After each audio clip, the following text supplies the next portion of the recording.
Everyone, welcome to my channel and this is Vipin Bhati.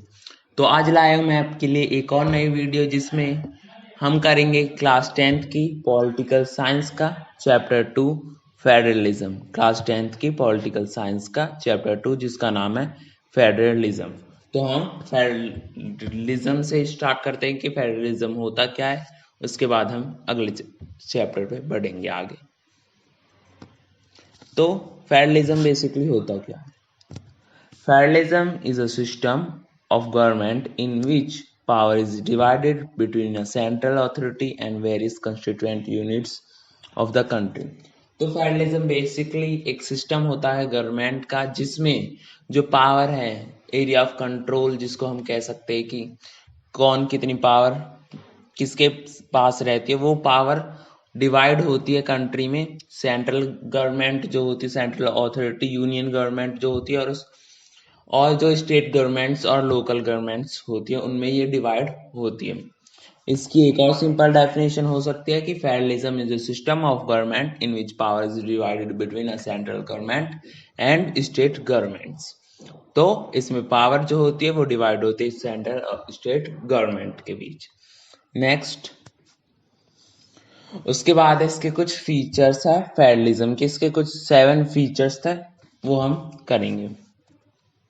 की features of federalism, ये important है, exam में आ भी सकता है। फर्स्ट है, देयर आर 2 और मोर लेवल्स ऑफ गवर्नमेंट्स। इसमें मैंने आपको इसकी डेफिनेशन में ही बता दिया था कि जो पावर है वो 2 या 2 से ज्यादा लेवल्स में डिवाइड होती है। जो ये सेंट्रल और स्टेट है, ये गवर्नमेंट के लेवल्स हैं। जैसे क्लास में फर्स्ट सेकंड होता है, ऐसे ही इसमें भी ये स्टेट ये फर्स्ट है, और सॉरी, सेंट्रल गवर्नमेंट फर्स्ट पे मान लीजिए और स्टेट गवर्नमेंट सेकंड पे।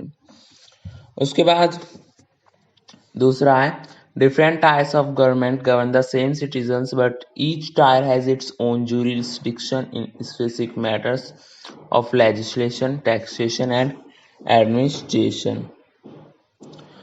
तो इसमें सेकंड की फीचर है कि जो गवर्नमेंट है वो सेम सिटीजन्स को रूल कर रही है। फॉर एग्जांपल, हमारी कंट्री है, उसमें सेंट्रल गवर्नमेंट पूरे इंडिया को रूल कर रही है, और उन्हीं को जो स्टेट गवर्नमेंट है वो सेम सिटीजन्स को ही रूल कर रही है। लेकिन इन दोनों का जो जुरिस्डिक्शन, एरिया ऑफ कंट्रोल है, ये कहाँ पर काम कर सकती हैं, वो अलग अलग है। लेजिस्लेशन, लॉ बनाने के मैटर में, टैक्स के मैटर में, और एडमिनिस्ट्रेशन।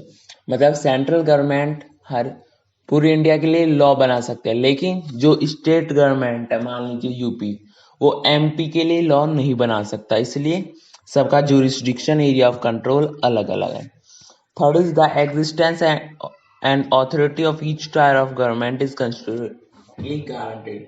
तो जो ये एरिया ऑफ गवर्नमेंट है, ये कॉन्स्टिट्यूशन में गारंटेड मतलब मेंटेन्ड है कि कौन सी जो मैटर्स है, किस पर कौन सी गवर्नमेंट रूल और लॉ बना सकते हैं। Fourth is the fundamental provisions of the Constitution cannot be unilaterally changed by one level of government. Such changes require the consent of both the levels of government. तो इसमें क्या है कि जो फंडामेंटल प्रोविजंस कॉन्स्टिट्यूशन में हमारे हैं, या लॉ कह सकते हैं हम, तो वो एक गवर्नमेंट कोई भी चेंज नहीं कर सकती। उसमें बोथ लेवल्स मतलब सेंट्रल और स्टेट दोनों लेवल्स की गवर्नमेंट की भागीदारी होनी जरूरी है। Next is, courts have the power to interpret the constitution and the powers of different. मतलब जो कोर्ट होता है, हमारा हाईएस्ट कोर्ट है सुप्रीम कोर्ट। कोर्ट के पावर ये पावर कोर्ट के पास ये पावर होती है कि वो इंटरप्ट कॉन्स्टिट्यूशन को देख सके और उसमें ये बता सके कि डिफरेंट लेवल्स मतलब स्टेट और सेंट्रल लेवल की गवर्नमेंट के पास कितनी किसकी पावर है। Sources of revenue of for each level of government are clearly specified to ensure its finance. ये भी मतलब जो गवर्नमेंट है उनके पास पैसा कहाँ से आएगा, ये भी कॉन्स्टिट्यूशन में बताया गया है, जो टैक्स है उस सब से। Now, last is the federal system has dual objectives to safeguard and promote the unity of country and accommodate regional diversity.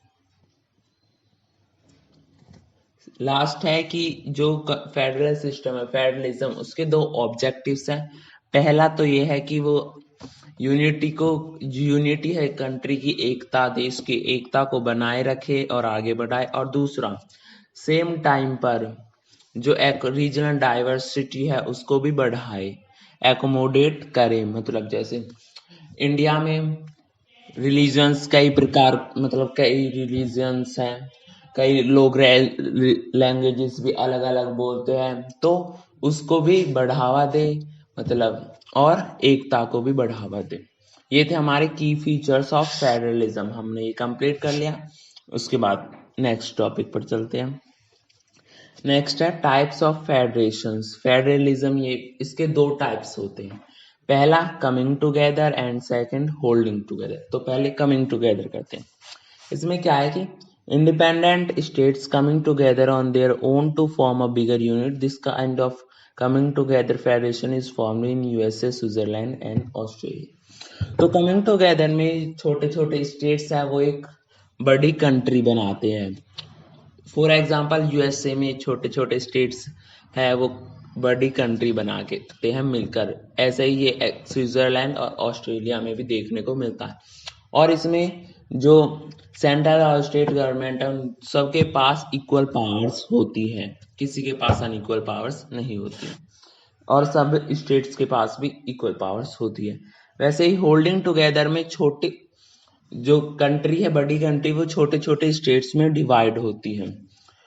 और for example India, Spain and Belgium countries में ये देखने को मिलता है। इंडिया की बात करें तो इसमें मतलब जो होल्डिंग टुगेदर फेडरेशन होता है उसमें सब स्टेट्स के पास इक्वल पावर नहीं होती।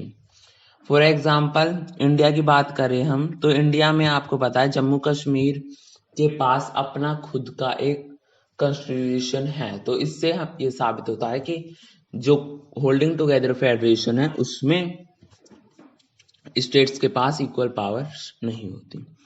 तो ये था इस वीडियो का हमारे पार्ट 1। उसके बाद पार्ट 2 और पार्ट 3 में हमारी चैप्टर कंप्लीट हो जाएगा, चैप्टर 2।